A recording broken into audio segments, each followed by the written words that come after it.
ครับวันนี้เป็นอาจารย์คำพูเนาะ Next, there will be a welcome speech from the Venerable Kampu Millennium.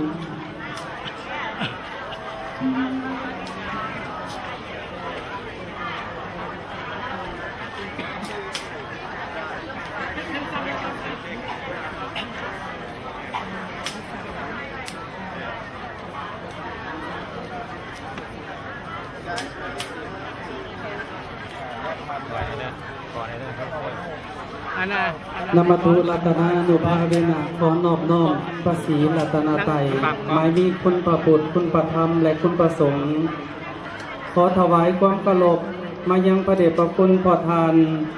มหาบุญมีกิติธรรมวโนองค์พระประมุขสงฆ์ลาวอเมริกัน ในประเทศสหรัฐอเมริกาที่เคารพอย่างสูงขอถวายความเคารพมายังญาทานบัวแก้วแสงสุริยาประธานองค์บริหารคณะสงฆ์ลาวอเมริกันที่เคารพอย่างสูงขอถวายความเคารพมายังพระเถรานุเถระพ่อแม่ครูบาอาจารย์ทุกอาทุกองค์ที่เคารพอย่างสูงขอเจริญพรมายังศรัทธาออกตนญาติโยมท่านผู้ใจบุญทั้งหลายอาตมาภาพพระอาจารย์คำภูมีลายงคณะสงฆ์วัดลาวพุทธรัตนารามเมืองบิจิตารัฐแคนซัสโดยมีญาติศรีไข่วิไลสารเจ้าอธิการวัดพร้อมด้วยคณะสงฆ์และท่านรุ่นศรียาวงศ์ประธานบริหารวัดลาวพุทธรัตนารามพร้อมด้วยคณะกรรมการอุปถัมภ์วัดคณะบอร์ดออฟไดเรคเตอร์และพี่น้องชาวพุทธทั่วรัฐแคนซัสทุกท่านได้มีศรัทธาสร้างมหาปฏิมาขึ้นเนื่องหลังเพื่อถวายเป็นพุทธบูชาธรรมบูชาและสังฆบูชาและขอแสดงความหูบุญคุณที่พระเดชพระคุณญาทานพระอาจารย์ครูบาอาจารย์ทุกอาทุกองค์ที่ได้เมตตาธรรมมาร่วมงานขอดเบือสิมสมโพธิพระพุทธรูปยกยอดเสาฟ้าเทลาพิเศษอุปสมบทนาคโม24ตนซึ่งงานเริ่มในวันที่26สิงหาจนถึงมื้อนี้วันที่3เดือนกันยาปีพุทธศักราช2560รวม9มื้อ9คืนและก็ขออนุโมทนาสาธุการน้ำทานผู้ใจบุญที่เดินทางมาจากทั่วประเทศสหรัฐอเมริกาต่างประเทศแคนาดาฝรั่งเศสออสเตรเลียและประเทศลาวขน้อยคณะสงฆ์วัดลาวพุทธรัตนารามมีความดีใจที่สุดที่ได้ต้อนรับครูบาอาจารย์และได้ส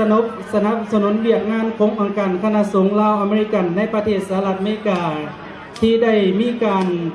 ประชุมสงฆ์อยู่ที่วัดของตัวขน้อยในวันที่1เดือนกันยายนวันศุกร์ที่ผ่านมาและพวกขน้อยชาวพุทธทั้งหมดทุกคนมีความภาคพื้นยินดีที่คณะสงฆ์ลาวอเมริกันในประเทศสหรัฐอเมริกาพร้อมด้วยทุกๆองค์มาร่วมเป็นสักขีพยานและทำสังฆกรรมพิธีขอดเบือสิมให้ถูกต้องตามพุทธบัญญัติและเพื่อเป็นเนื้อหน้าบุญให้แก่ศรัทธาออกตนญาติโยมที่มาร่วมในวันดังกล่าวนี้และเพื่อเป็นกำลังใจให้แก่ชาวพุทธลาวและต่างประเทศรวมทั้งประเทศอเมริกาในด้านการสร้างความสามัคคีกลุ่มรุมและเป็นเนื้อหน้าบุญให้แก่ออกตนญาติโยมในท้ายที่สุดนี้ข้าน้อยขออำนวยอวยพรให้แก่พระเดชพระคุณญาทานขอทานทุกอาทุกองค์พร้อมด้วยออกตนญาติโยมท่านพุทธบริษัททั้งหลาย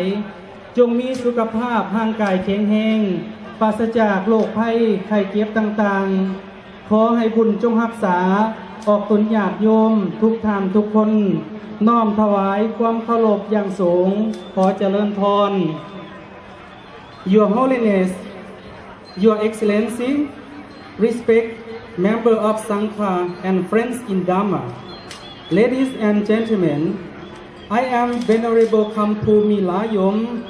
Welcome to everybody for the grand opening ceremony I am very proud to present my program as follows there are two main topics. Number one is we have the new building for meditation, as you can see. Number two is we have the grand opening for conference, which all of the monks are coming from all over the United States, approximately 92 months or more. And the purpose of this building is meditation. We are going to set up in meditation 3 times a year. This ceremony is going to the start August 26th to September 3rd. Inside of meditation building, there are Buddha statues with different sizes. If you are interested in seeing that, please welcome. I'm going to talk about the second topic. Because this year, La American Buddhist Council in United States is to set up annual conference at the Lao Vista Temple in 2017. Finally, I would like to say thank you to everybody for being here, and may you be free from mental and physical suffering. May you be happy and peaceful life. Thank you so much.